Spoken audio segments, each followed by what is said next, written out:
I'm Richard Mills, so I'm Vice President of Sales for Marine Robotics at Kongsberg Maritime, and I'm really pleased to be here at the opening of the new assembly facility for marine robotics in Horten. It's taken us a long time to get here, but as you can see from what's behind me, it just shows how much we've grown in the last 10 years or so. So we started back in 1993 with the first dive of Hugin, in fact the 7th of May 1993, and from then we've covered more survey line kilometres with Hugins than any other vehicle made. It's been prevalent in the commercial world, but also in the defence and the academic, the scientific communities as well. As we've grown, our product line has grown, the vehicles have got bigger, they've got more capable, and we just needed more space. Our team's also grown to go with that. So here we are in the opening, and as you can see, the people behind are walking around. We're having a look at all of the equipment. We've got some Hugins. Behind you, you've got some USVs, the sounders, and we've got an E-loom in the corner as well. Oh, it means a lot. People in Horten is very proud of the technology developed here in the city, and especially Kongsberg Maritime, so it means a lot for us.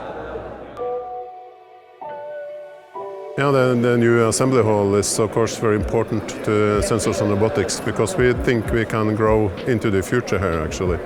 Until now we have had a lot of limitation when it comes to space and the capability and capacity.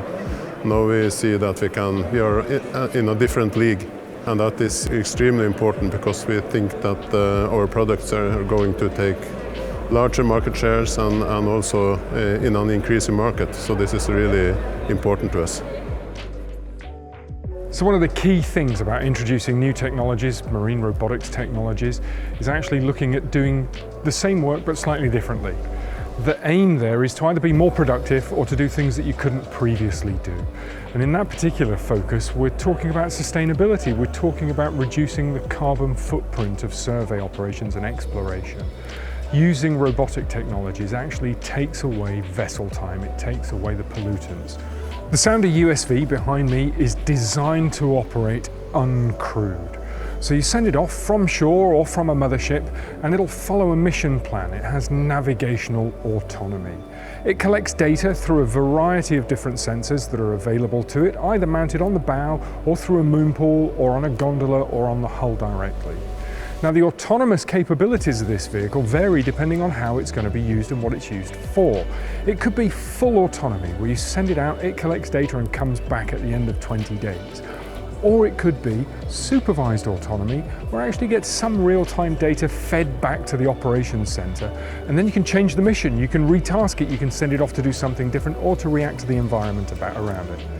There is a goal long-term to actually have some adaptive autonomy on these vehicles so they can adapt their track spacing, so they can adjust what they're surveying or react to the sensor data in near real time as the mission goes.